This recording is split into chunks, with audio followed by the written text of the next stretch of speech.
nagsimula ang Seed of Faith project natin. One time, mayroon kaming kaibigan, si Sister Linda Laconsay, pumunta sa bahay at sabi niya, Pastor, kailangan niyong mag-umpisa na para makabili ng lupa. At ito ang pera ng seed ko ito para makapagbukas kayo ng bank account. So from there, nagbukas kami ng bank account and then pinagplanuhan namin kung kailan mag-i-start ang Seed of Faith project. So naisip namin para maging memorable, 10-10-10-10. October 10, 2010, 10 o'clock service. So doon po nagsimula yon. So nag-ano kami ng mga pledges ng mga kapatiran at gumawa rin kami ng chart 1 to 1,200 na kung saan mamimili ang mga kapatiran natin kung anong number ang kanilang pipiliin worth 15,000 per square meter. So doon po nagsimula yon, and then habang nag-iipon tayo, we keep on praying. Marami tayong tinignan na lupa until such time na sabi ko, Lord, pagod na ako, kayo na lang ang magpadala ng ahente doon sa lupa na ibibigay nyo sa amin. So ang nangyari po ay yung ahente na kapitbahay namin pumunta sa aming bahay at sabi niya, Pastor, yung bakanting lote sa katabi ng barangay, for sale yun, maganda yun para sa church. So yun po, tinawaran ko po yun dahil sabi niya 5-5. Sabi ko 4-5 na lang. So sabi niya, sige, sasabihin ko doon sa may-ari. And then the rest is history. Pumayag yung may-ari at glory to God, nabili natin yung lupa August 28, 2014. So nakabili tayo ng lupa August 28, 2014. So 4 years noon, 2018 August. So mag-add tayo ng 2 months, September, October. Kaya ang umpisa ng church construction natin ay October 8, 2018. So simula noon, tuloy-tuloy na po ang construction hanggang sa ngayon by the grace of God. Simula noon, nung nilaunch yung Seed of Faith, nag-pray na kami talaga na sa building naman. At humingi kami sa Panginoon kung kailan uumpisahan yung construction. Binigay din ng Panginoon kung ano tayo magsisimula ng construction. Ang sinabi, on the 4th year of the 2nd month of the year. So 4 years noon, 2018, August. So mag-add tayo ng 2 months, September, October. Kaya ang umpisa ng church construction natin ay October 8, 2018. So simula noon, tuloy-tuloy na po ang construction hanggang sa ngayon by the grace of God.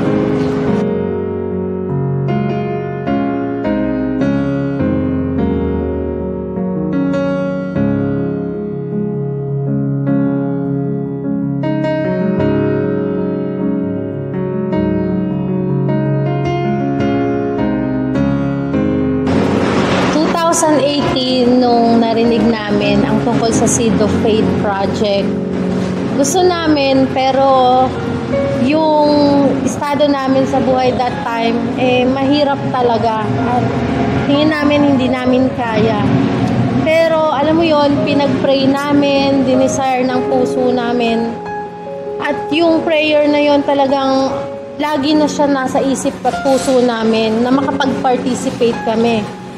At binigyan talaga namin siya ng effort kasi kung hindi namin siya bibigyan ng effort, hindi talaga namin siya magagawa ng kami lang. So yun, sa tulong ng Panginoon, unti-unti nakapag-participate kami, nakapagbigay kami.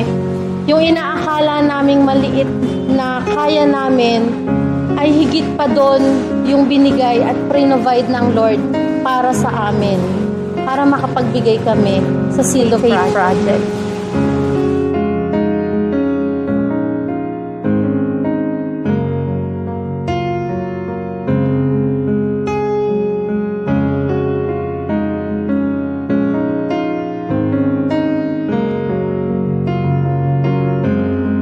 Sa akin po, bali, nag-start to last year. Naalala ko yon nung may counseling kami with Pastor Betty and Mami Josie. And then yun, sabi ni Candy, sige magpa-counsel tayo dahil kailangan natin yun bago tayo ikasal. At ayun talaga ang first step bago yung official wedding. At yun, nung pagpunta ko pa lang dito, sabi ko, ano ba yung kasing pupuntahan natin? Saan ba yan? Kasi hindi ko alam yung Seed of Faith. Ano ba yung Seed of Faith?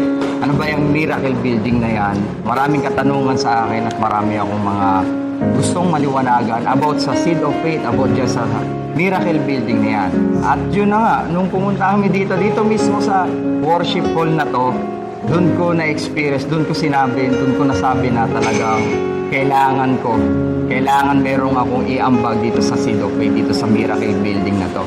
Dahil yung mga katanungan ko, yung mga malabo na gusto kong maliwanagan, si Lord na mismo sumagot dito mismo sa building na to, dito mismo sa worship hall na to. Kaya nung naramdaman ko yun, sabi ko, ba't iba yung pakiramdaman? Ano ba to? Kasi ayaw kong magbigay, ayaw kong mag-share, ayaw kong magbahagi dito kasi wala naman akong desire. Pero yung araw na yon, last year, doon ako binigyan ni Lord ng desire na magbigay dito sa Seed of Faith. Hindi lang para maitayo yung building na to, kundi para sa mga susunod na henerasyon na makilala pa ang Lord natin, ang Panginoong Jesus. Magagamit itong building na to para mas mapalawig pa pagkakilala sa Panginoong Jesus. At ayun ang simula last year nung kami bago ikasal ng aking misis na si Candy. Yung sa'yo. Sa akin naman po, kinausap ako ng Panginoon noong 2018. At syempre, sa una struggle, talagang ang hirap sumunod kasi unang-una, parang ang iniisip mo, ang binibigyan mo or ang ino-offeran mo is yung tao eh. Pero kapag kinausap ka ng Panginoon, siya na mismo at susunod na makakasunod ka na talaga kasi nakikita mo yung outcome, nakikita mo talaga yung gustong gawin ng Panginoon dito sa church natin. And kami as couple, answered prayer yon kasi sabi ko, Lord, bigyan niyo po ako ng husband na talagang magpa-participate dito sa ating Miracle Building.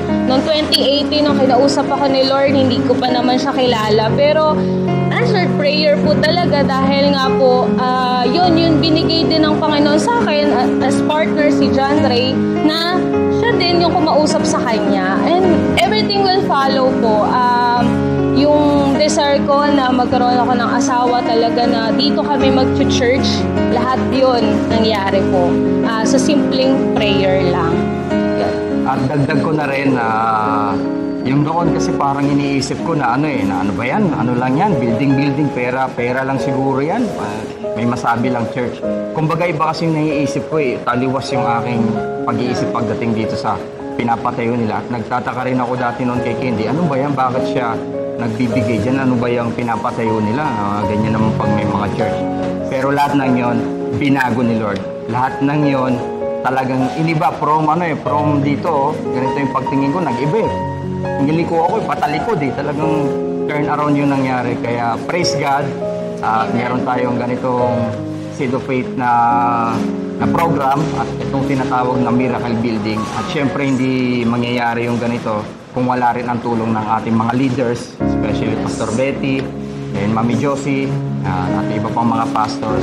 At ayun ang start ng aming pagsisimula na mag-ambag dito sa Seed of Faith.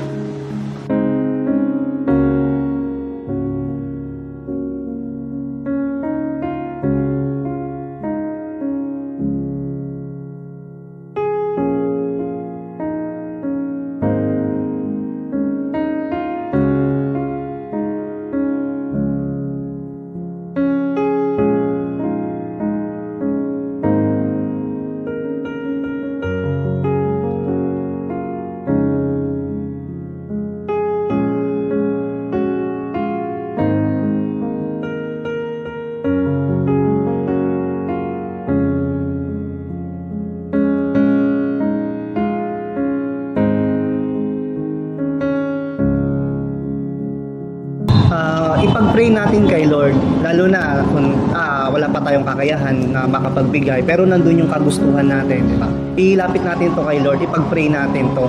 Kasi wala naman imposible kay Lord nadidinig niya naman yung ating mga dinadalangin sa Kanya. Diba? Siya magpo-provide lahat naman ng kinakain natin, lahat ng meron tayo ngayon, lahat naman to galing kay Lord. So walang imposible, ilapit natin, ipag-pray natin. Siyempre titingnan, hindi porket nagpe-pray tayo ibibigay kaagad ng Lord. So dapat nandun din yung ano ba yung desire natin, yung sa puso natin, tama ba yung nasa puso natin. Baka sinasabi lang natin na gusto lang namin makatulong, pero may iba pa tayong gustong mangyari na hindi kalooban ng Lord. So dapat ipag-pray natin, then yung dapat malinis yung puso natin talaga, yung intention natin. Yes, and at the same time, syempre po hindi po mawawala yung pag-support financially. Syempre po para po pangdagdag po, no, pangbili ng mga materyales, para matapos po natin yung ating building, ibang mga labors, pangbili po ng mga ibang instruments at iba pa pong mga gagamitin dito sa ating church. And one more thing po is we can also support in terms of service. Yan, so pwede po tayong mag-offer po ng work natin, ng skills natin, kung ano man yung kakayahan na meron tayo, pwede po natin yan magamit, no, to support also yung ating Seed of Faith. Ano na lang ang mangyayari kung hindi tayo tutugon sa panawagan ng Panginoon na mag-participate sa kingdom niya o mag-obey sa kingdom niya? May great plan ng Lord sa bawat isa sa atin. At yung great plan na yon, yung bumuo siya ng sanctuary to worship Him kasama yung mga iba pang souls na aakayin din natin tungo sa Panginoon. At marami pang pamilya na gaya namin na naghahangad na makapaglingkod sa Lord, hindi lang ngayong generation namin, kundi sa susunod pang generation. Kumbaga nag-provide ang Lord ng sanctuary para ma-worship natin siya, para makapaglingkod tayo sa Kanya, at sama-sama tayo, marami pang kaluluwa ang maaabot ng binigay na opportunity ng Lord nito para sa atin. At hindi lang po ito para sa mga members ng Faithworks Christian Church. Ito po ay hindi lang para sa iilang tao, kundi ito po ay para sa karamihan na nais po na makakilala sa Panginoon.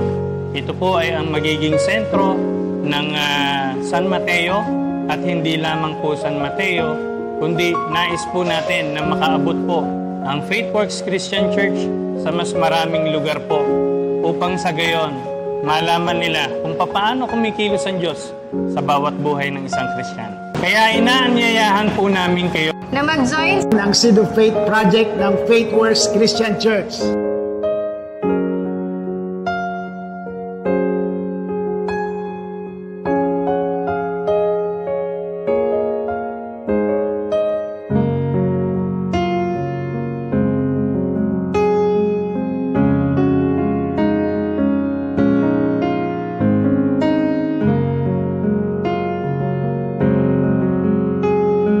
This is our Seed of Faith, building lives, building together.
praise your name. Thank you, Jesus. Salamat, Panginoon, sa patuloy mong pagsama sa buhay ng bawat isa. Salamat, Lord, sa kalakasan, sa pagsama mo sa amin. Lord, ang banal na Espiritu ang kasama namin sa gabing ito. Truly, Lord God, that you are the powerful God, Lord. Thank you for your anointing, Lord God. Thank you for your presence, Lord God. Salamat, Panginoon. Tunay kang dakila, Panginoon. Tunay kang tapat magpakailanman.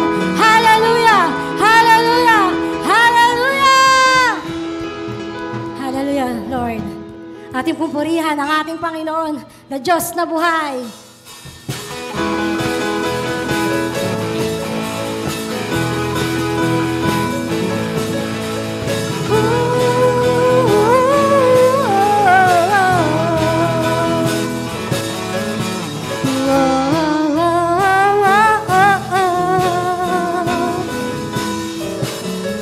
Mangangamba sa kawalan, pagpapala mo'y larinaan. Di matatakot sa panganib, pagkat naririyan ka palagi. Di matitinag sa pagsubok, ang pagsama mo'y tiyak at lubos. Di mapipigil sa pag-awit, pagkat ikaw ay mabuti.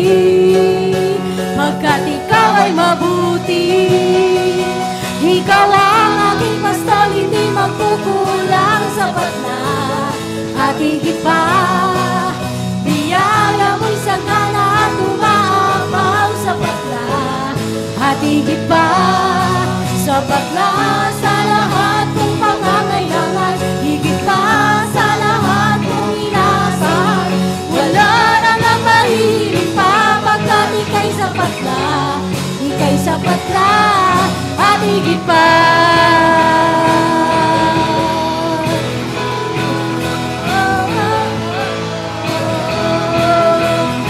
Hallelujah! Di mangangamba sa kawalan, pagpapala mo'y lahinaan. Di matatakot sa panganib, pagkat naririyan ka palagi. Di matitinag sa pagsubok, ang pagsama mo'y tiyak at lubos. Di mapipigil sa pag-awit, pagkat ikaw ay mabuti. Oh, napakabuti. Ikaw ang aking pastol, hindi magkukulang, sapat na at higit pa. Biyaya mo'y sagana at umaapaw, sapat na at higit pa. Sapat na sa lahat kong pangangailangan, higit pa sa lahat kong inaasahan. Wala nang ang mahiling pa, pagkat ika'y sapat na, ika'y sapat na. Ikaw ang aking pastol, hindi magkukulang, sapat na at higit pa. Biyaya mo'y sagana at umaapaw, sapat na at higit pa. Sapat na sa lahat kong pangangailangan, higit pa sa lahat kong inaasahan. Wala nang ang mahiling pa, pagkat ika'y sapat na, ika'y sapat na at higit pa. Hallelujah!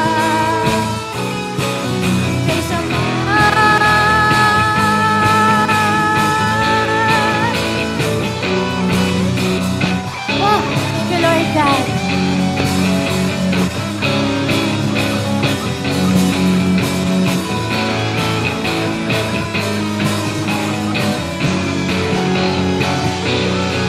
Ikaw ang aking pastol, hindi nagkukulang, sapat na at higit pa.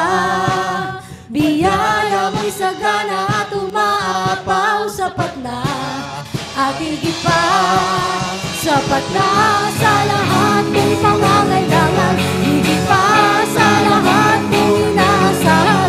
Wala nang ang mahiling pa, pagkat ika'y sapat na, ika'y sapat na. Ikaw ang aking higit pa. Biyaya mo'y sagang at umabang, sapat na at higit pa. Sapat na sa lahat kong pangangailangan, higit pa sa lahat kong inaasahan. Wala lang ang mahihiling pa, pagkat ika'y sapat na, ika'y sapat na. Wala lang ang mahihiling pa, pagkat ika'y sapat na, ika'y sapat na. Wala lang ang mahihiling pa, pagkat ika'y sapat na, ika'y sapat na at higit pa.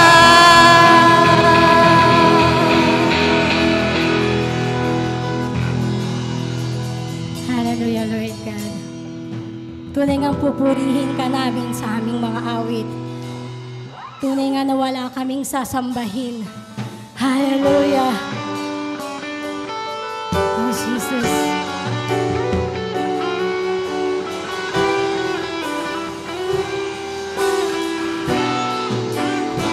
Oh, Diyos na buhay.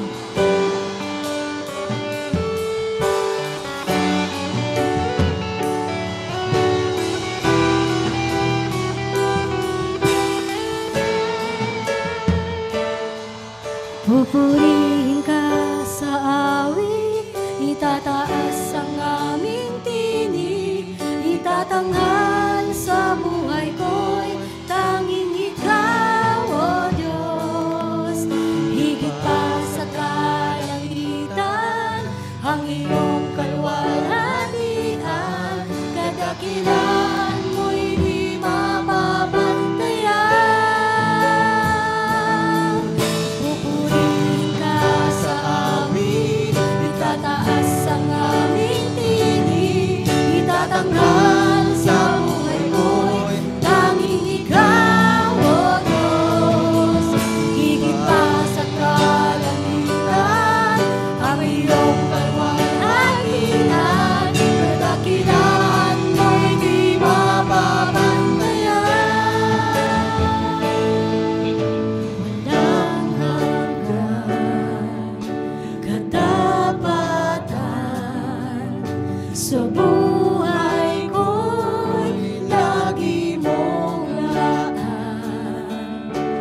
Narito dahil sa biyaya mo, habang buhay magpupuri sa iyo. Pupuri ka sa awit, itataas ang aming tinig, itatanghal sa buhay ko'y tanging ikaw, O Diyos. Higit pa sa kalangitan, ang iyong kalwalhatian, kadakilaan mo'y di mapapantayan. Walang hanggan katapatan, sa buhay ko'y lagi mong laan. Ang narito dahil sa biyaya mo, habang buhay magpupuri sa iyo. Pupurihin ka sa awit, itataas ang aming tinig, itatanghal sa buhay ko'y tanging ikaw, O Diyos. Higit pa sa kalangitan, ang iyong kalwalhatian,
ka at sasambahin ka magpakailanman. Ang lahat ng ito ay binabalik namin sa iyo sa matamis na pangalan ng iyong anak na si Jesus. Amen, amen, amen.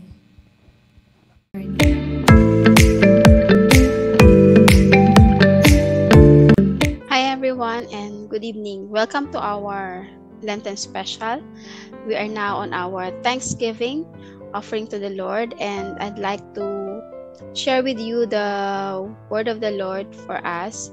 It's in Deuteronomy chapter 12 verse 4 to 7. Allow me to read it in NLT version. It says, "Do not worship the Lord your God in the way these pagan peoples worship their gods. Rather, you must seek the Lord your God at the place of worship He himself will choose from among all the tribes, the place where His name will be honored. There you will bring your burnt offerings, your sacrifices, your tithes, your sacred offerings, your offerings to fulfill a vow, your voluntary offerings, and your offerings of the firstborn animals of your herds and flocks. There you and your families will feast in the presence of the Lord your God, and you will rejoice in all you have accomplished because the Lord your God has blessed you." Praise God po sa word ng Lord for us tonight. So, the scripture is telling us what a true worship is. Ano ba ang totoong worship? So, katulad nung kanina, we worship the Lord through our singing, our praises, no? But here, this time, the Lord is telling us a true worship involves our heart, that we honor Him as our only Lord in our lives. Kumbaga, yung totoong Lordship ng Lord sa buhay mo. Kasi dun sa verse 4, diba, kinonfer niya na we must not worship God just like what pagans are doing. They are creating their own idols, no? And yun ang ayaw ng Panginoon, na dapat sa atin as Christians, yung Lordship ng Lord sa buhay natin in all aspect. Hindi lang tayo, yung Lordship niya, minsan nakakalimutan natin yung finances natin, tayo pala yung nasusunod at hindi ang Panginoon. So, with that, it is a reminder for us that true worship starts with our heart, no? Having Jesus, no? In reverence talaga, in honor talaga tayo sa Kanya, no? And same way, sinabi dito, importante sa true worship yung place of worship. Dito sabi, you as a member of tribe, sabi dun sa verse 5, no? So tayo, in application, we as members of our church, no? We have a designated place of worship. We have our church, no? And our church building, the Lord has gifted us the miracle building, wherein it is still under construction, pero makita natin na the Lord is reminding us na you have a temple where you can gather, no? And worship me in unity, no? Tayo, nire-remind ng Lord, dapat as members of our congregation, we must be one in spirit, na we can worship Him in unity with all other believers. So, napakalaking bagay na maunawaan natin na, of course, importante yung individual worship, pero yung gusto ng Panginoon, we gather, no, as a congregation, we honor Him, we worship Him. Mas napiplease natin ang Panginoon kapag sama-sama tayong nag-worship sa Kanya. So, importante rin sa Panginoon yung giving. Of course, sabi nga, mapapatunayan natin yung pagmamahal natin sa Panginoon the way we give, no? Not just through our voices na we praise Him, no, we acknowledge Him, but also how we give unto the Lord. So, diyan naka-specify sa verse 6, no, lahat ng forms of giving, tithes, offerings, first fruit, and also our vows, no, yung offering natin sa Panginoon through our service. So, hindi lang kasi nakafocus sa material blessings na ibabalik mo sa Panginoon yung para sa Kanya, and you also participate dun sa mga missions, no, as well as of course yung ating Seed of Faith, yung miracle building project natin, na makiisa tayo more also dun sa the way na we serve Him, no, yung commitment natin to serve Him as part of the church, no, nakikiisa tayo sa gawain ng Panginoon. So mahalaga sa Panginoon yun. It's part, sabi ng Panginoon, it is the kind of worship that I am looking for you all. So pangatlo, ano yung sinasabi ng Panginoon sa atin is that if we understand this, that this is the true worship, I promise you. So may promise siya that the presence of the Lord, no, sa buhay natin at sa buong pamilya natin, yung presence niya ay mararanasan natin. At yung pagpapala niya sa bawat gawin natin ay naroon. So, presence of the Lord, sabihin natin na it's just one promise, but it involves everything, eh. When you have the presence of the Lord, there you have your protection, there you have your favor, there you have your blessings din, talaga abundant blessing, miracle ways, how the Lord will bless you. No? So, doon nakapaloob na eh. So, talagang when you are truthfully and faithfully worshiping the Lord, no, and you take part in being with the church family, no, na nag-worship sa Kanya, na ang ganda ng pangako ng Panginoon na hindi lang ikaw ang makakaranas ng presensya ng Lord, kundi more so yung buong pamilya mo and from generations to come. So, ganun po ang nais ng Panginoon sa atin na it's a reminder for us that we should worship the Lord truthfully. So, mga kapatid, na kailangan, no, at this time mag-take part tayo, maging active tayo, no, in giving our best to the Lord, no. So when we worship the Lord, we give our best to Him in everything, no, in material giving, and also our faithful service to the Lord. So yun po ang nais ng Panginoon sa bawat isa, and I do hope na nangusap ang Panginoon sa bawat isa, no? And if you have your tithes and offering, let's pray. Heavenly Father, we thank you, O God, for tonight. Thank you, Lord God, for this opportunity to bless you with our tithes and offering. Truly, Lord God, you have reminded us what a true worship is. Na Lord, hindi lang na kami ay nakakapagbigay, but more so we understand that you'll be the Lord of our lives, that we also be as members and part of this church, Lord God, we actively participate, Lord God, in giving, Lord God, our tithes and offering, at the same time, Lord God, our service to you, Lord God. Nawa, Panginoon, kayo po ang humipo sa bawat isa, as you reminded us that in worship, napaka-importante yung place of worship, and that is our church, that is our miracle building. The Lord, we offer, Lord God, that this building, Lord God, will be finished, Lord God, at your appointed time, Lord God. We ask, Lord God, bigyan mo kami ng kaparaanan, Lord God, to be part of this project, Lord God, of this building, Lord God. And salamat, Panginoon, na kayo po magpapala sa hanap buhay, Lord God, sa negosyo, Lord God, ng bawat isa, Lord God, na miyembro ng aming iglesia, Panginoon, at maging, Panginoon, Lord God, sa marami pang taong hihipuin mo, Panginoon, Lord God. We bless your name, Lord. In Jesus' name we pray. Amen. Amen.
Good evening, everyone. Welcome po to Faithworks Christian Church sa ating pong Lenten special na pinagmagatang po nating Feast of the Miracles. Ngayong gabi po, alam ko excited po tayo to hear the testimony on how the Lord works, no, sa buhay po ng ating kapatid. At alam ko sa kanya pong mga patotoo on how she encountered the Lord ay talagang magbibigay sa atin hindi lang ng inspirasyon, kundi magbibigay sa atin talaga na mas lalo pa tayong lumapit, no, sa Panginoon. Alam niyo po, ang kapatid na ito ay talagang alam ko nung sa simula pa lang, no, nung nag-meet po kami during that time, talagang talagang ang aming panalangin sa kanya ng kanyang kapatid, lola, no, buong pamilya, hindi lang sa kanya kundi sa buo nilang pamilya talaga, is very deep para ma-win sila. Pero God, no, is so amazing working in her life. Kaya ngayong gabing ito, talagang ipapahayag niya kung paano kumilos ang buhay niya, ang Panginoon sa buhay niya. So, before po tayo magtuloy, I just want to introduce to you, no, si Sister Heatherlyn or Ate Lenlet Del Mundo. Siya po ay may 3 anak. And sila din po ay merong pinagpala ng Panginoon, no, ng negosyo na kung saan ito po talaga ay sabi nga po, they're working on out kung paano pa sila pinagpapala ng Panginoon even up to now. So ngayong gabi kasama po natin si Ate Heatherlyn Del Mundo po. Ate Heatherlyn. Good evening, Ate Heatherlyn. Ayan, alam niyo po, nakakatuwa ang Panginoon. We are so blessed to have you tonight. At alam ko merong ginawa ang Panginoon sa buhay po ninyo. Sige nga po, Ate Len, can you share with us kung paano ang Panginoon, no, ay talagang hindi lang kayo hinipo, kundi talagang nagkaroon ng 360 degrees move, no, in your life sa pananampalataya po natin ngayon. Sige nga, Ate Len, can you share with us po? Opo. Alam niyo po, Sis Yen, dati po, bago po ako nakakilala sa Lord, nagkaroon po kasi ako ng sakit. Sad to say na nakakahiyaman kay Lord na kung di pa dahil dun sa sakit na yon, hindi pa ako makakalapit o magkakaroon ng encounter kay Lord. I mean, dati naman, kilala ko ang Lord, kilala ko na siya yung may likha ng lahat. Hanggang ganun lang yung alam ko na, Lord, kilala ko siya, lalapit ako sa Kanya pag may kailangan, hanggang doon lang. Pero yung relationship po talaga, wala po. As in, wala. Yun po yung dating ako, bago po ako nagkaroon ng encounter kay Lord. Bali, ano po? It's okay, Bali, dati po kasi, ito yung dating ako, ha? Apo. Yung dating ako kasi, nakakahiya. Ito yung part of me, part of my life na something na hindi ako proud, pero kailangan kong i-share sa inyo kasi related ito kung paano ako nakakilala sa Lord. Kilala ako bilang yun talagang lasinggera.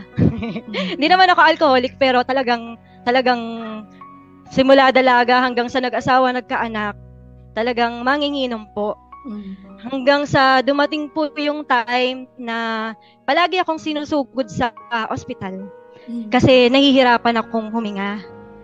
Nagkakaroon ako ng chest pain, tapos nag-heartburn na parang akala ko inaatake po ako sa puso. Ganun yung feeling. So, laging ganun po. Ilang beses pong isusugod sa ospital, tapos pauuwiin din kasi wala namang nakikita. Nagra-run ng mga test pero wala pong nakikita. Tapos ini-refer na din po ako sa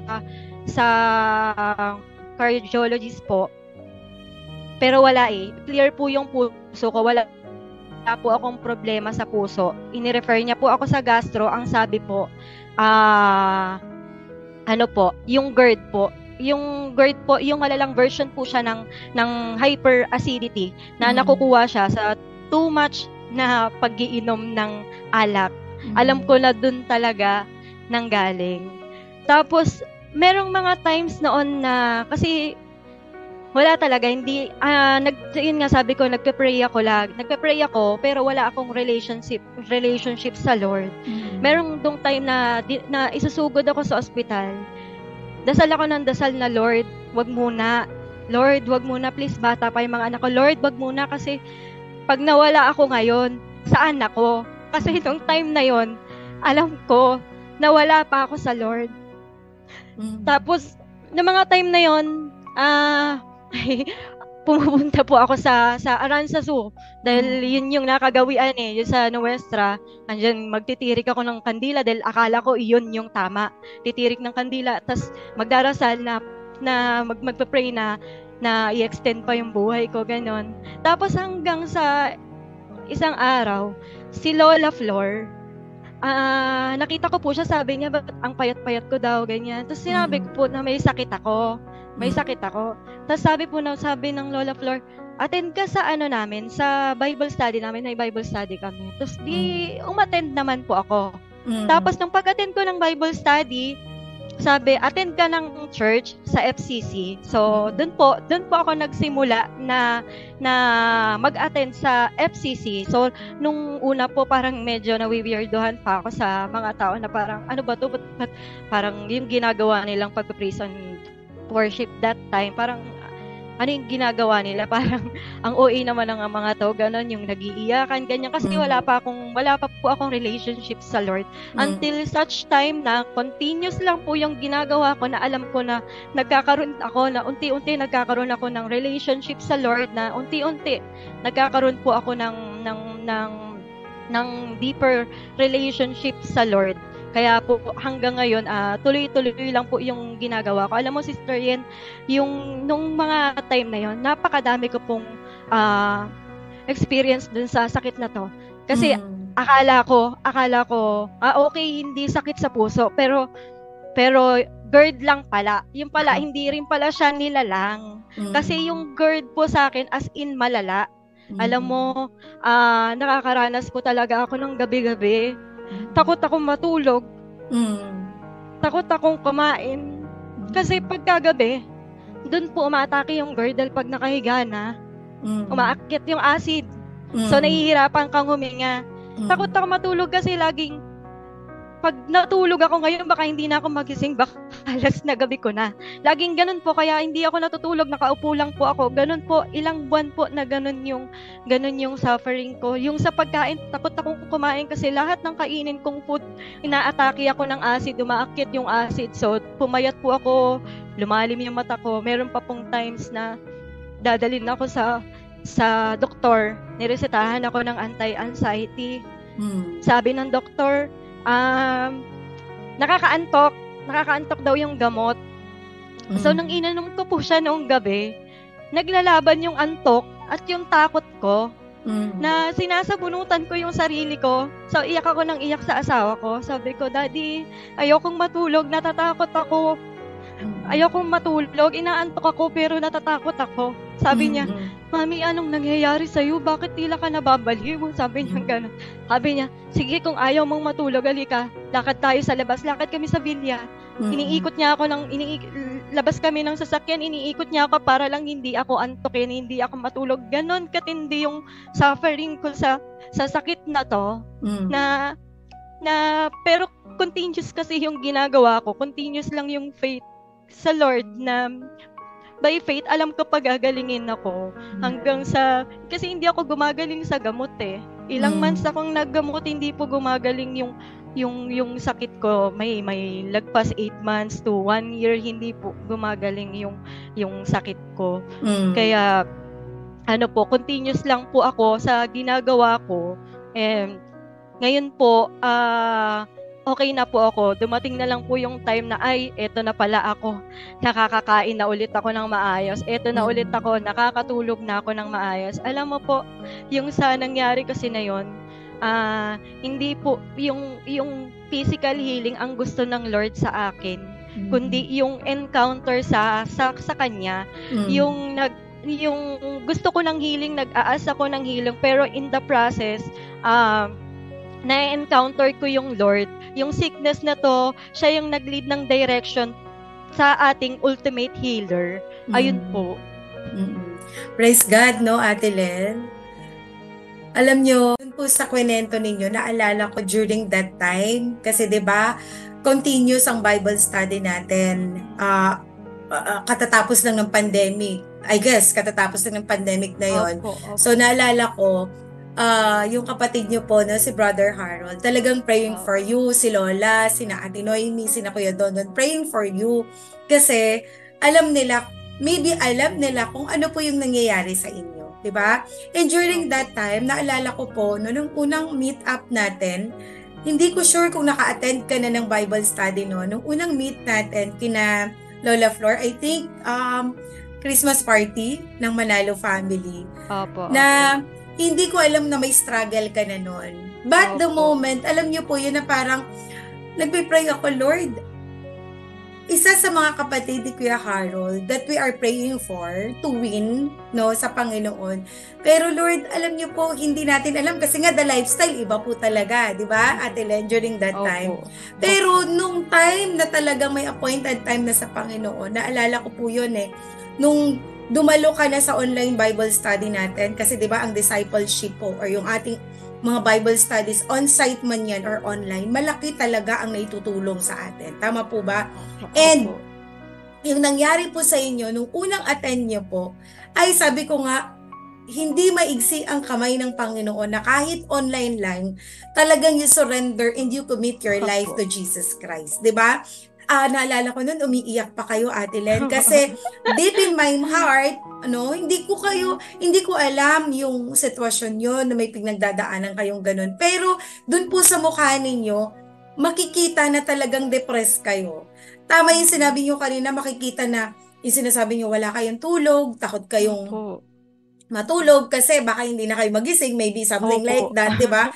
Ibig sabihin dumadating yung anxiety, yung paranoia na attack sa atin ni Satan. Di ba? So, Ate Len, alam ko, kayo po ay biniyayaan ng Panginoon ng healing. Katulad po ng ating, sabi nga po, in connection to our Lenten special na atin pong pinamagatang, ano nga po iyon? It's about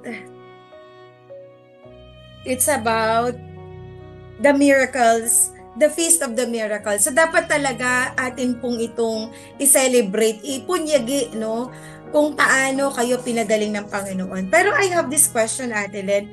Doon po sa sitwasyon ninyo, bago po kayo nagkaroon ng encounter, kasi syempre kayo po, sabi nyo nga, bago kayo pumunta sa Faithworks, parang nakita mo, ano ba to? Iba to sa lifestyle na nakikita ko, di ba? Pero, ano po ang nagtulak sa inyo para mabigyan ng pagkakataon yung kamag-anak ninyo, yung lola ninyo, yung kapatid ninyo, yung cousins ninyo, di ba? Full blast talaga sila as a family, no? Na nadalhin ka, no? Hindi lang sa doktor, kundi dalhin ka, no, sa talagang tagapagpagaling na ating Panginoon. At una doon, syempre, yung kaligtasan talaga natin. Hindi lang yung kagalingang physical, pero kasama doon yung kagalingang spiritual. Ano po yung nagtulak sa inyo para paunlakan ang imbitasyon po nila? Opo. Ayun nga po na banggit ko kanina, Sister Yen. Kasi every time na naandun po ako sa parang feeling ko life and death situation ako, nakakala ko laging last night ko na hindi na ako gigising. Hindi kasi ako sure that time kung saan ako mapupunta, kung mawala man ako dito sa mundong ito. Saan ako. Yun po talaga yung nagtutulak din sa akin na binibigyan ako ng chance ng Lord na makakilala sa Kanya. Kaya nangyari to kasi ito yung naging open opportunity para sa akin para kumilala sa Lord kasi nga wala po akong relasyon sa Kanya. Saka po, yung isa pa, sa totoo, Sister Yen, gusto ko din kasing dalin yung yung family ko, yung mga anak ko, saka yung asawa ko nga na medyo iba din po kasi yung belief ng asawa ko na praise God. Ngayon po, kasama ko na din po sa Faithworks yung asawa ko na nagbago po yung nagbago po yung dati niyang paniniwala. Ngayon po. Praise God, no? Alam mo, Ate Len, naalala ko nga, parang dati sabi niyo nga, mahirap talaga si JP, imbitahan, gano'n. Kasi parang, kumbaga, sige, doon na kayo kasi this is my belief and that's your belief. Diba? Parang gano'n. Pero alam niyo po, doon natin nakikita na sa Panginoon wala talagang imposible. Diba po? Si Lord kasi, He is making a way. Diba? Gumagawa siya ng paraan para, sabi nga po, pasukin talaga, dalhin tayo, no? Dalhin tayo doon sa kanyang kaliwanagan, doon sa kanyang kagalingan. Naalala ko po yung kwento, no?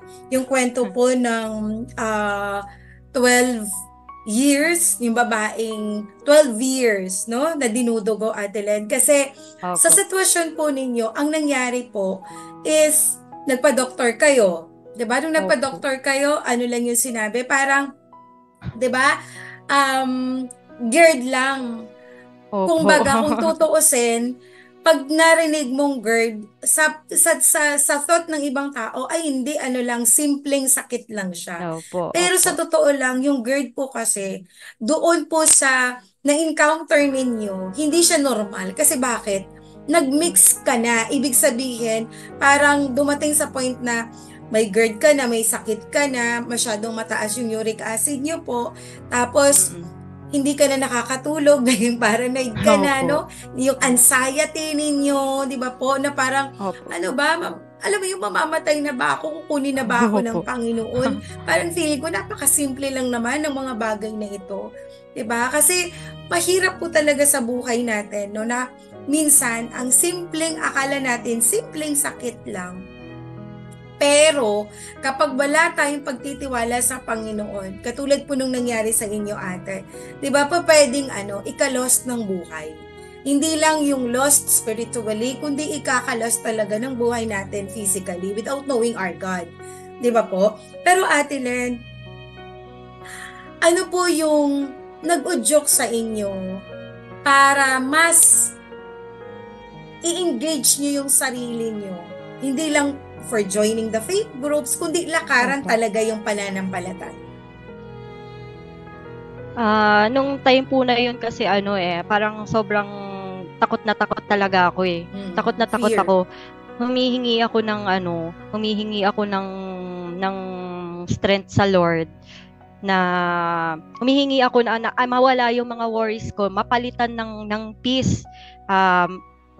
Ng kapanatagan ba na andyan ang Lord, nandyan lang ang Lord na kaya ko to. Kung ako pwedeng hindi ko kaya, pero andyan ang Lord eh. Sa Lord wala naman pong imposible. Yung nararamdaman kong sakit na yon, ilapit ko lang sa Kanya, ibigay ko lang sa Kanya, isuko ko lang sa Kanya, itaas ko lang sa Kanya. Walang imposible sa Lord. Darating yung time na kayang-kaya niya akong pagalingin. Ayun po. Wow, praise God. Diba? Yung pananampalatayang yun yung nagbibigay talaga sa atin, no, ng, alam mo yun, yung tatayuan mo talaga, di ba po, na parang by hook or by crook, tatayuan ko to, na kahit anong mangyari sa akin, sa nararamdaman ko ngayon, no, wala namang mawawala sa akin, di ba, kung gagawin ko. Diba po? Kasi alam niyo ate, yung ating pong relationship kasi sa Panginoon, it's a matter yung pagbibigay natin, ang pagsuko talaga sa Panginoon, na kahit wala ka mang sakit o may sakit ka, no, na physical na nararamdaman natin, pero yung pagsuko sa Panginoon kasi, it's a sign na Lord, wala na akong hawak, hindi ko na to kaya. Diba? Kayo nang may hawak nito, kayo na yung may control sa buhay ko. Di ba po? So, ganun tayo nililid ng Panginoon, dinidil ng Panginoon doon sa bawat sitwasyon natin. At ate, paano naman natin, in what ways do you feel God's presence, no, guiding you to this situation?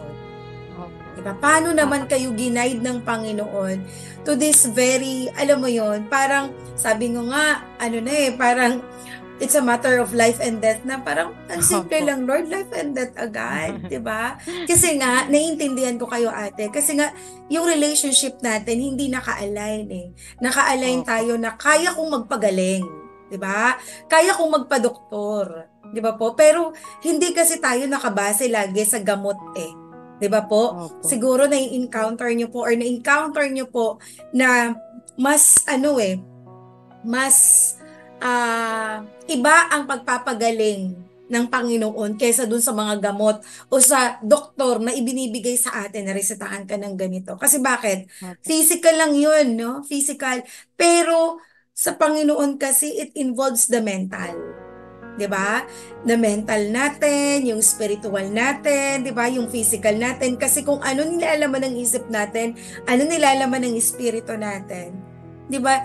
Nagkakaroon ng kagalingan, nagkakaroon ng dalisay, no? Paano po 'yun? Mas na-experience ba natin? Inilid ba kayo ng Panginoon doon? Paano na-sustain, no? Yung talagang, alam mo, hindi ko alam kung nakipag-battle ka din sa Panginoon eh. Na Lord, mananatili ako sa presensya ninyo. Pero sa paanong paraan, ate? Opo. Yung faith po na to, alam ko, during sa mga yung difficult situation, yung mga struggles, yung mga pain, ito po yung nag-lead sa akin sa Lord talaga, 'di ba? Kasi feeling ko may comfort ako pagka nung nagko-continue lang po yung walk ko. Feeling ko si Lord yung nakakapagbigay sa akin ng comfort.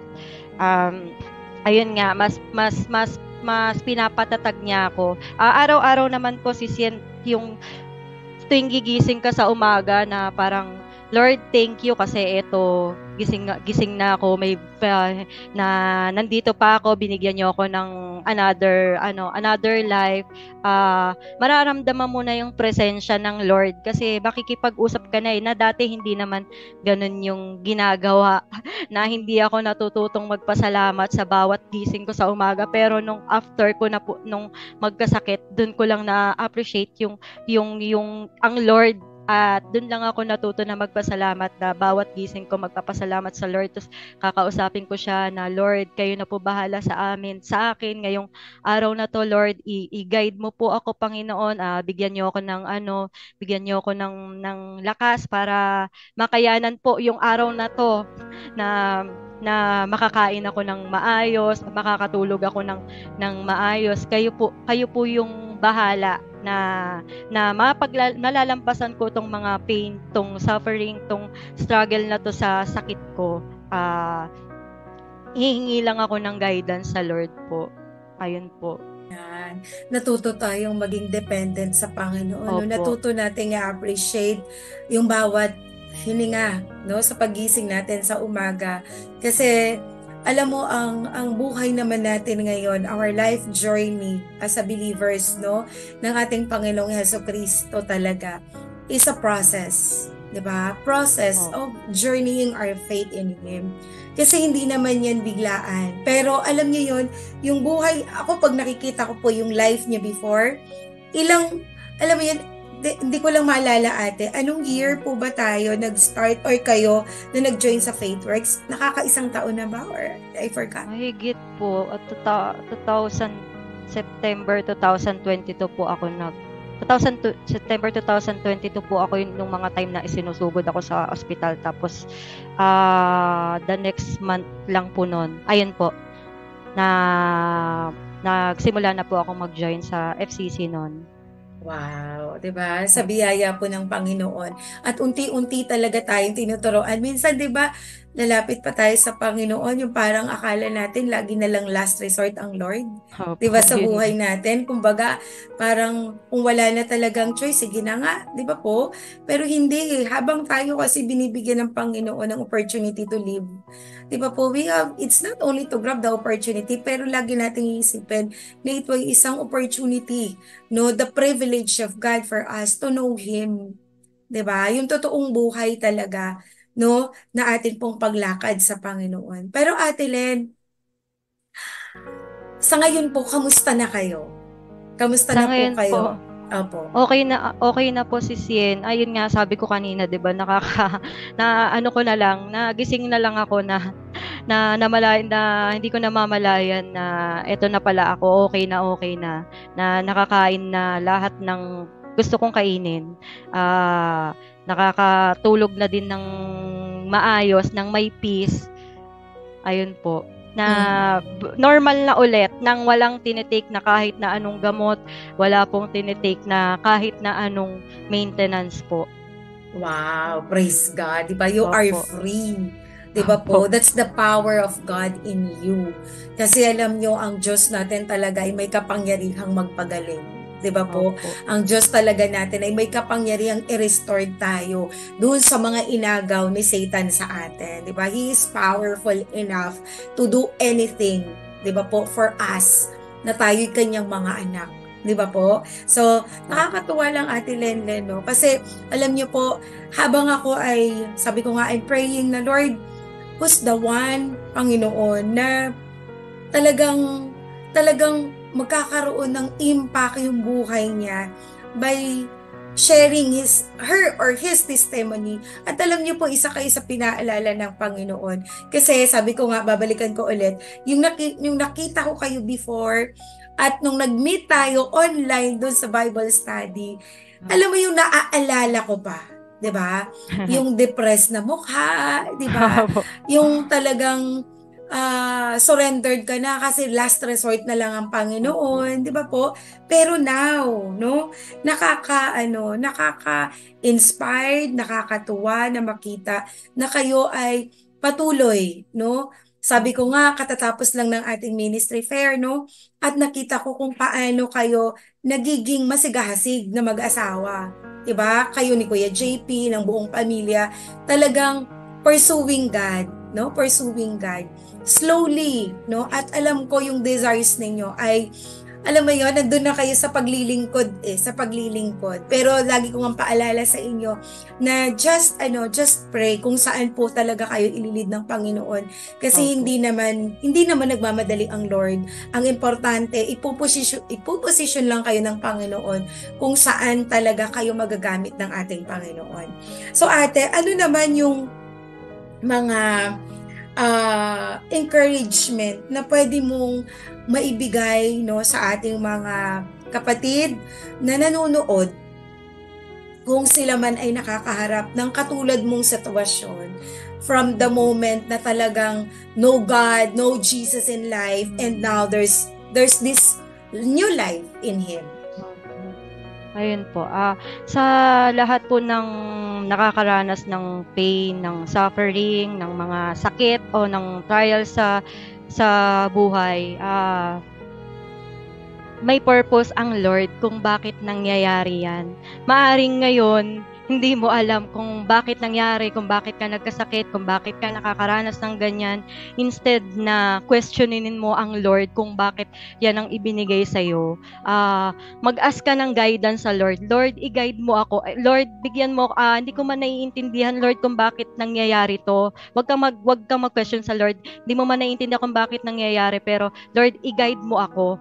I-guide mo ako na makayanan, malampasan ko to, kasi darating yung time na maiintindihan mo kung ano yung purpose, kung bakit nangyari sa iyo yung ganong suffering, ganong pain, kung bakit mo siya naranasan, na parang yung nangyari sa akin na ang gusto lang pala ng Lord abutin niya ako dahil kaya ako naranasan yon. Ang gusto lang pala ng Lord magkaroon ako ng encounter sa Kanya, magkaroon ako ng relationship sa Kanya, na talikuran ko lahat ng mga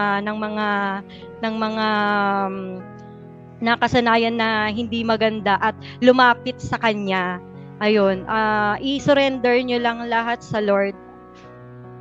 Ibigay nyo lang sa Kanya lahat at magtiwala lang sa Kanya kasi sa Lord naman walang imposible. Lahat kaya niyang gawin basta magtiwala lang sa Kanya. Ayun po. Amen. 'Di ba? Salamat ate for that encouragement no sa atin pong mga kapatid at sa mga nanunood no. Nawa it will give also yung pursuit nila na they don't depend on themselves. Hindi sila magtitiwala dun sa sarili nila. Kasi alam ko, kayo po, alam mo yung lifestyle nyo nga ate, di ba? Sabi nyo yung lifestyle nyo talagang iba. Di ba po?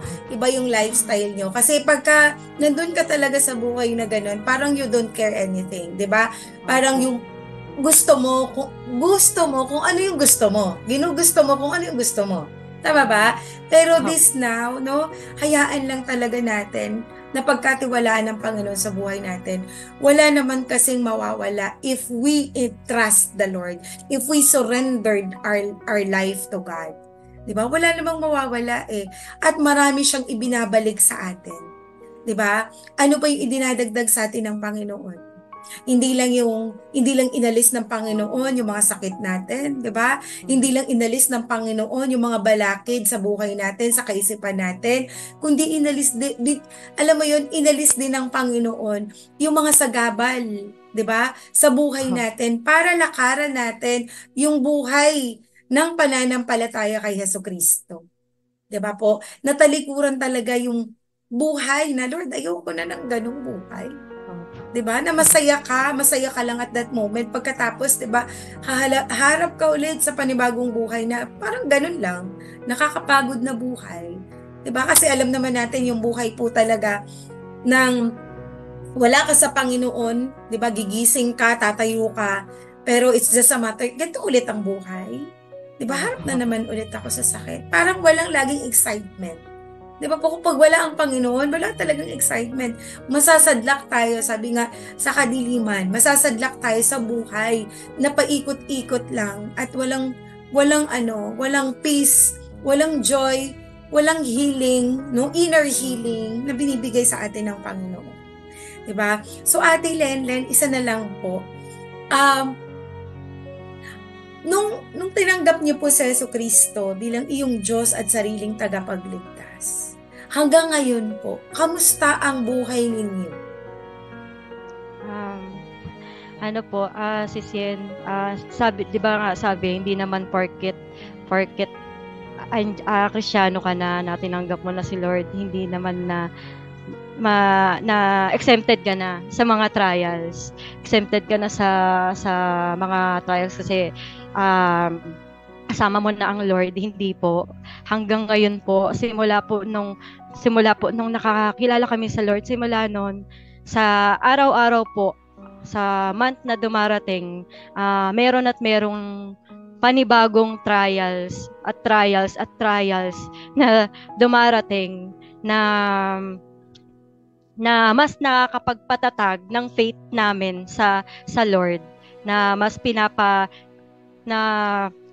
ayun po, yung trial, hindi naman po kami sumusuko, hindi naman po porket nakaranas kami ng ganon, stop na, ay hindi naman pala tayo kahit naman pala na kay Lord tayo, parang mas lalo daw sinusubok, sabi nga nung iba ng mga bagong mananampalataya, 'di ba, ganun po. So ganun po yung naranasan namin na hindi po natapos yung trial sa buhay namin, kaming mag-asawa, pero hanggang ngayon po magkasama po kami ng asawa ko na lumalakad kasama ng Lord.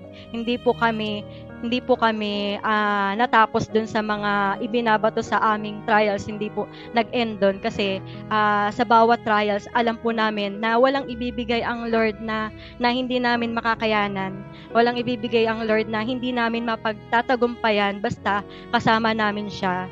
At ayun nga, put our trust in Him, buong trust sa Kanya, na Lord, ikaw na po ang bahala sa amin sa araw-araw, sa lahat ng pagdadaanan namin, sa health man yan, sa family, sa financial, kayo po yung bahala. Ayun po. Ayan, tama yan, Ate Len, no? Kasi wala namang ipinangako ang Diyos na kapag tinanggap natin siya bilang ating Diyos at sariling tagapagligtas at maging Lord siya ng buhay natin ay free of troubles, free of problems na tayo. Di ba? Hindi naman. So, totoo po yan. Katulad din na-encounter ninyo na ang buhay natin bilang mananampalataya ay hindi tayo exempted sa problema. Bagkus kaakibat talaga sa tao ang problema. Pero, ang masaya lang kasi ate, kahit may problema tayo, kahit hirap, no? Kahit may hirap ang buhay, 'di ba? May hirap. Ang ibig sabihin may hirap. May mga struggle araw-araw, 'di ba, na dumadating. Ang masaya lang, 'di ba? Hindi ko naman sinasabi na wala pa rin tayong sakit, 'di ba po? Pero ang masaya lang sa buhay natin bilang mananampalataya, as a believers of Jesus, is may kapanatagan. Alam mo yun, na alam mong hindi ka pababayaan ng Panginoon, hindi ka iiwan ng Panginoon, araw-araw merong himala sa Kanya. Di ba po? Sa presensya ng Panginoon.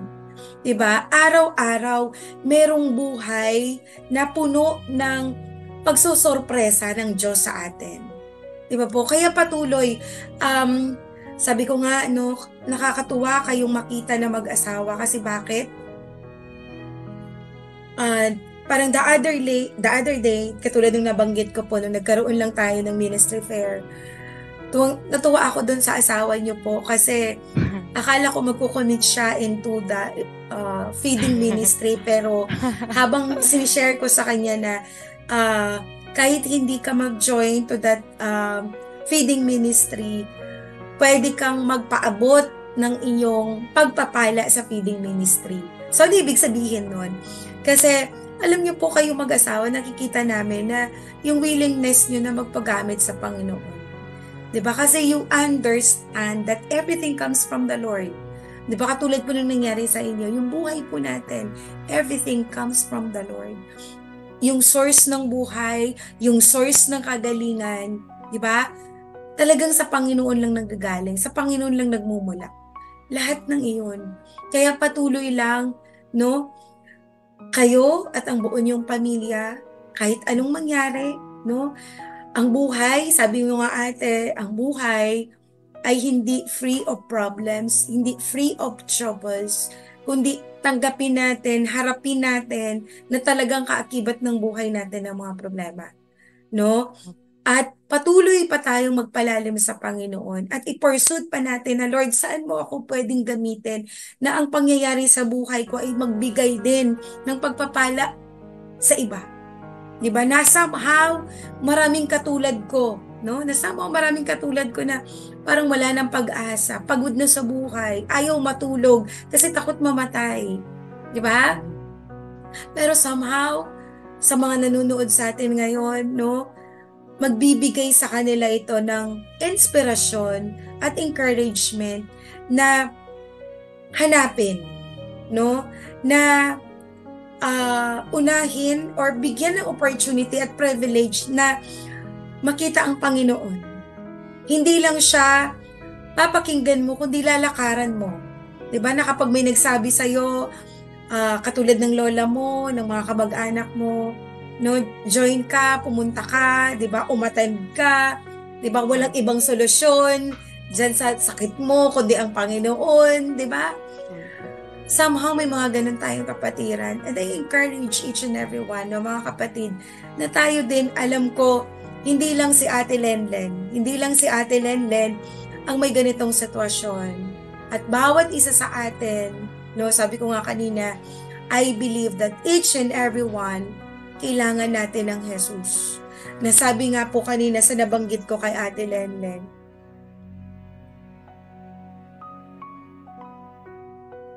Ayan.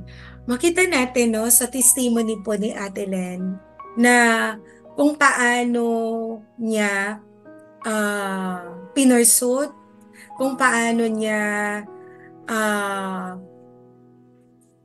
nilakaran, kung paano niya pinaniwalaan no, yung Panginoong Jesus.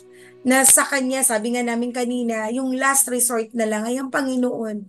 Kasi bakit? Because of his situation, because of her situation. Di ba katulad po ng kwento, no? Yung kwento sa Matthew 9:20 to 22. Ito po yung kwento, no, ng isang babae na 12 taon na dinudugo. Pero makita natin sa storya niya, mga kapatid ko, na ano po yung sinasabi doon. Meron siyang pananampalataya. Meron siyang pananampalataya sa Panginoon na ang kanyang pananampalataya ay mahawakan ko lamang ang damit ng Panginoong Jesucristo, gagaling na ako. Mga kapatid, yung faith na yon, yung kanyang thought o yung kanyang words of faith in the Lord, makita po natin na hawak lang mahawakan niya lang. Ibig sabihin, mahawakan niya yung pananampalataya mula sa Panginoong Yesus, mayroong kagalingan. Natitigil ang pagdurugo niya. No? Nakatulad po ng kay Ate Len, somehow mga kapatid, panghawakan ko lang ang pananampalataya na ibinabahagi sa akin ng mga kamag-anak ko na naririnig ko about kay Jesucristo. No? Ako ay gagaling. And true enough, no? Nung tinanggap niya, nung sinubukan niyang umattend ng Bible study, no, nasabi ko nga, mga kapatid ko, alam nyo, walang imposible sa Panginoon. Hindi limited ang Panginoon para kumilos siya sa atin pong mga buhay. At makita po natin kung paano ang Diyos, ang Panginoon na si Jesucristo ay kumilos sa Kanya. Kahit naka-online, naka-surrendered siya ng buhay niya, ng kamay niya sa Panginoon na umiiyak. Diba? Because why? God is moving. And He truly understand, no? Hindi ko maalala kung ano yung topic namin nung kami po ay nag-aaral, sa Bible study during that time. Pero I believe, God is moving and working in the lives of Ate Lenlen. At katulad po nito, ano po yung nangyari? In 22, lumingon si Jesus at pagkakita sa kanya sinabi, "Anak, lakasan mo ang iyong loob." So there's an encouragement sa Panginoon. Nung nagkaroon ng desires, ng declaration ng babae, na mahawakan niya lang ang damit ng ating Panginoong Jesucristo, sinabi sa kanya ng Panginoon, sinabi niya, "Anak, lakasan mo ang iyong loob." So, ibig sabihin, walang ibang binibigay ang Diyos sa atin, kundi bigyan din tayo ng encouragement, na maging brave tayo in our faith. Maging matapang tayo, lakasan natin ang ating pananampalataya sa Panginoon. Kasi bakit? Kapag mayroon ka pananampalataya sa Diyos, matibay, malakas, at walang tinitignan, hindi ka tumitingin sa kaliwa o sa kanan, Mga kapatid ko, mayroong pag-asa. Pag-asa na ikaw, ako, Ate Lenlen, or any one of us, amen po ba? Ay bibigyan ng Panginoon ng kagalingan mula sa pananampalataya natin sa Kanya. Walang ibang magpapagaling sa atin. Sabi nga, sa pananampalataya natin kay Jesucristo, sa pamamagitan ng pananampalataya natin kay Jesucristo. At alam ko mga kapatid, katulad ng ginawa ng ating Panginoong Jesus, dun sa babae, instantly she received the healing. Kay Ate Lenlen, instantly, she received the healing.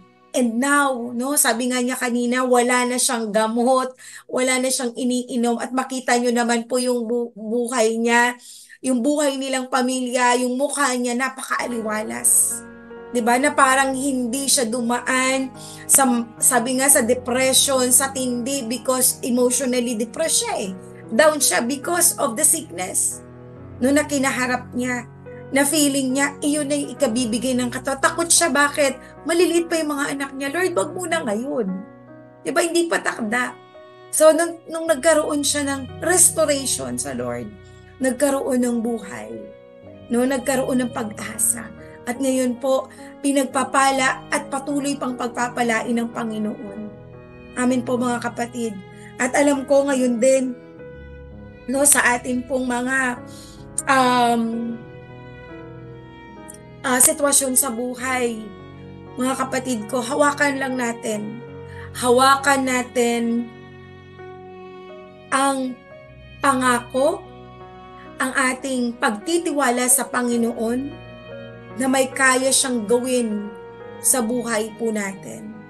Maging sa buhay po ninyo na mga nanunood sa Panginoon, na depressed na, down na, no, sa buhay, mga kapatid, I assure you, in the Lord, there's hope. In the Lord, in Jesus Christ, there's healing, there's miracles. Amen po mga kapatid ko. So, I have to pray, mga Ate Len. So, before we end, no, sa atin, ayan. So, Ate Len, before we end, sa atin pong interviews, sa inyong pong testimony ngayong gabing ito, pwede ko po ba kayong ipanalangin, maging kasama po ng ating mga taga-panood ngayong gabing ito. Sige po, let's bow down our heads. Our dear Heavenly Father, we just want to thank you, to honor you, your goodness, your faithfulness, Lord God, na Panginoon sa panahong ito, Lord God, na kami ay nagsiselebrate, Panginoon, ng mahal na araw, meron kaming idinadako na Lenten special, Panginoon. Lord, ang dalangin namin, Father God, na hindi lang ito ngayon, Panginoon, na alalahanin namin na ikaw ang Diyos na tagapagpagaling namin, na ikaw ang Diyos na kailangan isik namin. But Lord, ilagay mo lagi ito sa aming mga puso, that we have to seek you dearly, moment by moment, Lord, sa aming buhay. And Father God, patuloy niyo, Panginoon, na pagpalain si Ate Len, Lord God, ang kanyang buong pamilya, Panginoon, na kami, O Diyos, ay nagpapasalamat sa kabutihan mo, sa katapatan mo na ginagawa sa kanya.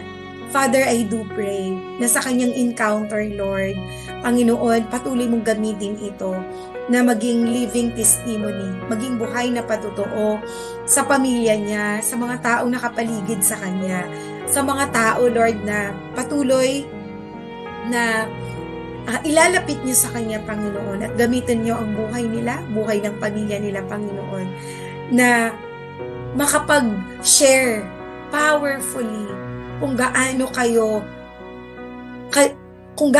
kabuti, kung gaano kayo kamakapangyarihan sa buhay nila. Father God, continue to bless them, whatever their prayer request.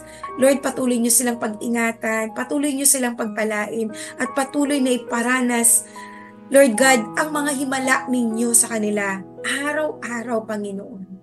Lord, in the name of Jesus, maraming salamat. Continue to prosper them. Continue, Lord, to use them mightily. Hindi lang, Panginoon, ang kanilang physical, in whatever ways, Lord, sa buhay po nila.